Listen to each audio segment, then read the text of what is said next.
यह कहानी है सबसे बड़े विश्वासघात और धोखे की। यह कहानी है बंद कमरे में हुए गुप्त समझौते की। यह कहानी है 7.5 घंटे चली उस लड़ाई की जिसने भारत को 200 वर्षों की गुलामी के दलदल में धकेल दिया।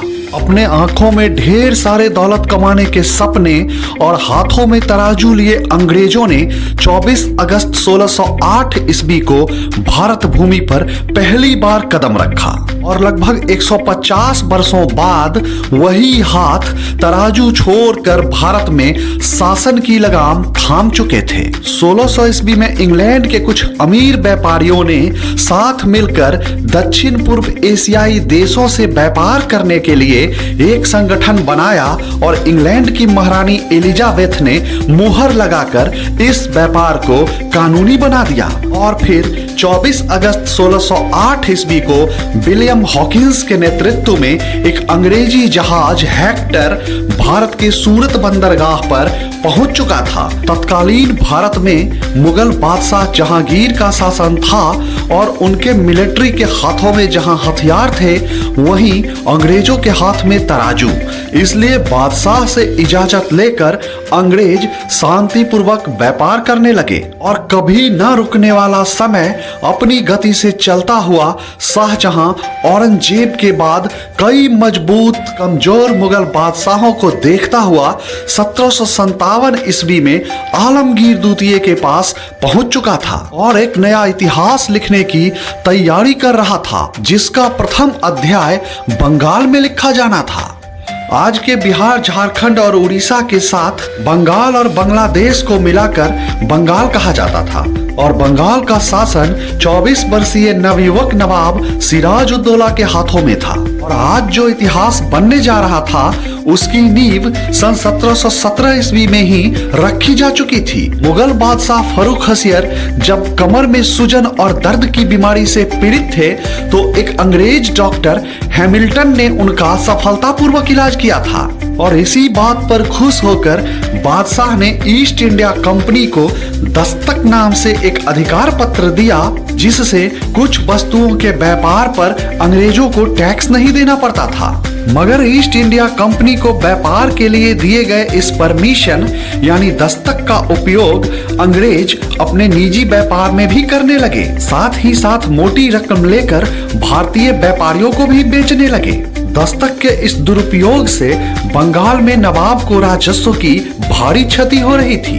अंग्रेज गवर्नर रॉबर्ट क्लाइव न सिर्फ दस्तक का दुरुपयोग कर रहे थे बल्कि सिराज के राजनीतिक विरोधियों को भी पनाह दे रहे थे और साथ ही साथ कोलकाता में फोर्ट विलियम नामक किले की किलेबंदी भी बिना नवाब के परमिशन के ही करा रहे थे।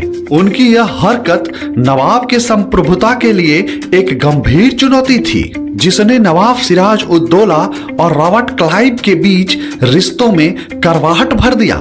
फलस्वरूप 16 जून 1756 ईस्वी को युवा नवाब ने फोर्ट विलियम किले को घेर लिया और 4 दिन बाद 20 जून 1756 ईस्वी को अंग्रेज अफसर जेफेनिया हावेल ने नवाब के समक्ष आत्मसमर्पण कर दिया। अब किले पर नवाब सिराज का अधिकार स्थापित हो चुका था। अब दोनों ही पक्षों के लिए स्थिति बेहद गंभीर हो गई थी। जहां अंग्रेज नवाब सिराज के कानूनों की अवहेलना खुलकर कर रहे थे वहीं नवाब ने भी किले पर कब्जा कर अंग्रेजों को बलपूर्वक कानून के अधीन रखने का फैसला कर लिया था। इधर रॉबर्ट क्लाइव जानते थे कि आमने सामने की लड़ाई में नवाब को पराजित करना जागती आंखों का सपना है।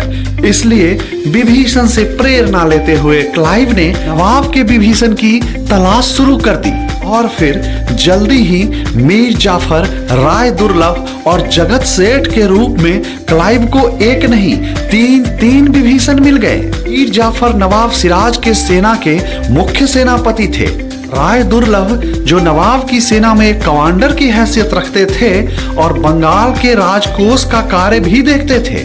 आजकल सिराज से असंतुष्ट चल रहे थे और जगत सेठ, जो बंगाल के एक अमीर सेठ थे और बंगाल की अर्थव्यवस्था को अपनी मुट्ठी में रखते थे। रॉबर्ट क्लाइव को जब फोर्ट विलियम पर नवाब के अधिकार हो जाने की सूचना मिली तो मद्रास से चली अंग्रेजी सेना की टुकड़ी ने तुरंत बंगाल पहुंचकर कोलकाता को घेर लिया और फोर्ट विलियम को मुक्त करा लिया गया तथा 9 फरवरी 1757 ईस्वी को क्लाइव के प्रतिनिधि एडमिरल वाटसन और नवाब सिराज के बीच अलीनगर की संधि हुई, मगर क्लाइव इन संधियों से संतुष्ट नहीं था।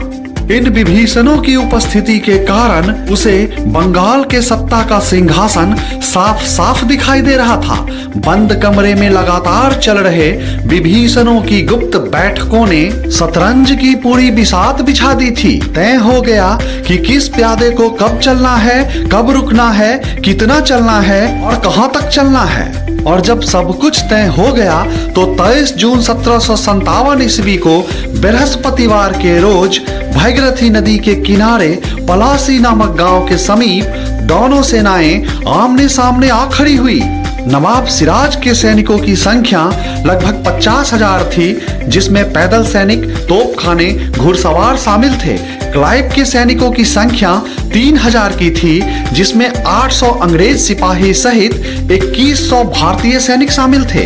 क्लाइव ने अपनी सेना को आम के बगीचे में रक्षात्मक तरीके से खड़ा किया। उसके सेनापति में मेजर किलपैट्रिक, मेजर ग्रांट और कैप्टन आयरकूट प्रमुख थे। वहीं नवाब के सेना में मुख्य सेनापति मीर जाफर, राय दुर्लभ, मीर मादान, दीवान मोहन लाल, यार लुफ्त खान थे, जिसमें प्रधान सेनापति मीर जाफर, राय दुर्लभ और यार लुफ्त खान क्लाइव के हाथों पहले ही बिक चुके थे। और पलासी के मैदान में नवाब सिराजुद्दौला के साथ जीत के लिए नहीं बल्कि नवाब के हार के लिए खड़े थे। सुबह के 8 बजे पहला हमला नवाब के वफादार सेनापति मीर मादान और दीवान मोहनलाल ने किया और इसी के साथ युद्ध आरंभ हो गया। पहले चरण में अंग्रेजों की स्थिति कमजोर दिखाई दे रही थी, पर अचानक दोपहर को पलासी के मैदान में तेज बारिश शुरू हो गई। अंग्रेजों ने तुरंत अपना गोला बारूद तिरपाल से ढक दिया, मगर सिराज का सारा गोला बारूद बारिश में बर्बाद हो गया। अंग्रेजों के तोप के गोले से अग्रिम मोर्चे पर लड़ रहे मीर मादान की मृत्यु हो गई।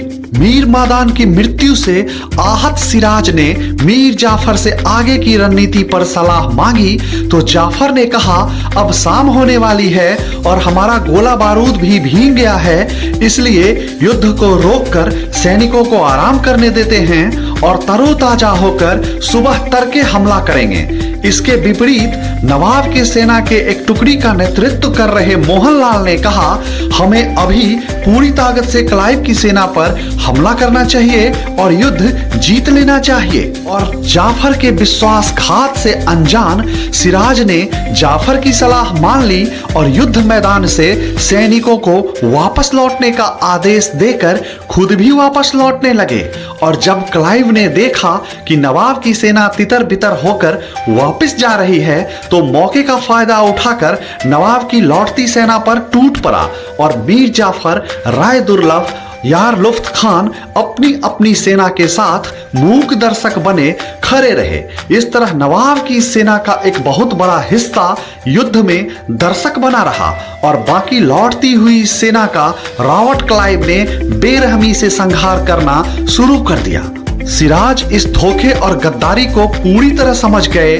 सिराज समझ गए कि यदि वो यहाँ पकड़े जाएंगे तो सभी गद्दार मिलकर उनकी हत्या कर देंगे और यदि वो जीवित रहे तो फिर से अपनी सेना खड़ी कर गद्दारों को सजा दे सकते हैं। ऐसा सोचकर सिराज अपनी राजधानी मुर्शिदाबाद पहुंचे, मगर तुरंत एहसास हो गया कि विश्वासघात इतना गहरा है कि दरबार के दरबारी, व्यापारी, सेनापति सभी अंग्रेजों के हाथों बिक चुके हैं और यहाँ कभी भी मीर जाफर की सेना पहुंच सकती है। और वो पकड़े जा सकते हैं। इसलिए अपनी पत्नी लुफ्तुन्निसा बेगम और कुछ वफादारों के साथ नाव से निकलने ही वाले थे, तभी मीर जाफर के वफादार शाहदाना नामक व्यक्ति ने उन्हें देख लिया और इसकी सूचना मीर जाफर के पुत्र मीरन को दे दी। और फिर मीरन के सैनिकों ने बिल्कुल भी देरी न करते हुए नवाब सिराजुद्दौला को गिरफ्तार कर लिया।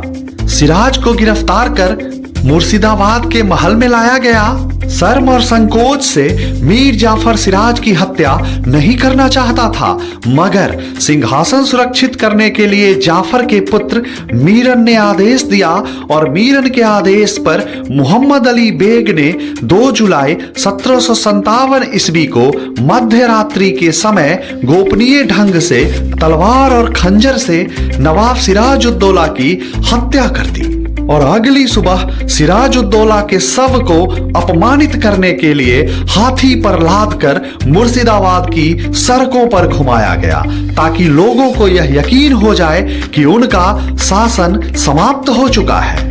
और फिर उन्हें खुशबाग नामक जगह पर दफना दिया गया।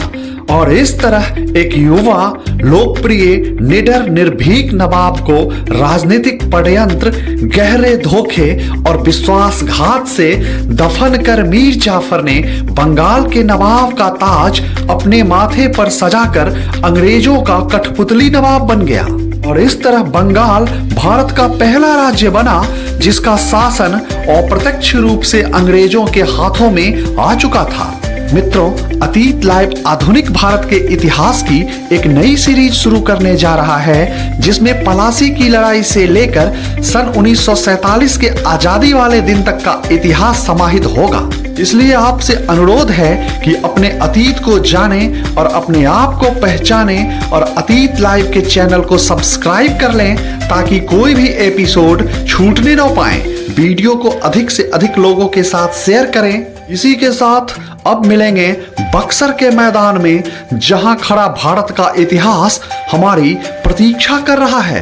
तब तक के लिए स्वस्थ रहें, प्रसन्न रहें और अपना ख्याल रखें।